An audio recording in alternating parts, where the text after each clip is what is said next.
সাড়ে সাতি শনির দশা নিয়ে বহু লোকের বহু ভয় এবং ভয় দেখানোও হয়। একদম ভয় পাবেন না, এবং ভয় দেখালে তারকে প্রতিবাদ করুন।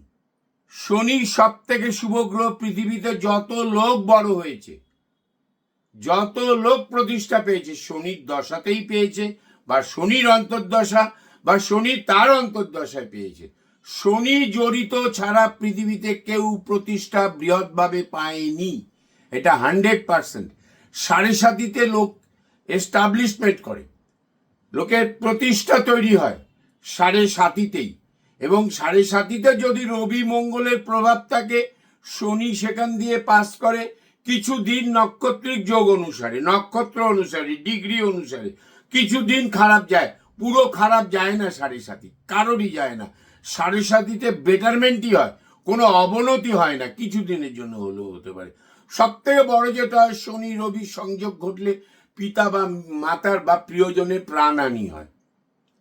কর্মক্ষেত্রে কর্মভাবে তার বিরাট সাফল্য হয়, হবেই। এটা থিওরি, এটা বিজ্ঞান, এটা অকাল সায়েন্স, অ্যাস্ট্রোনমি বেস অ্যাস্ট্রোলজি। আমরা ভুল হতে পারি, আমাদের অ্যাস্ট্রোলজি ভুল নয়।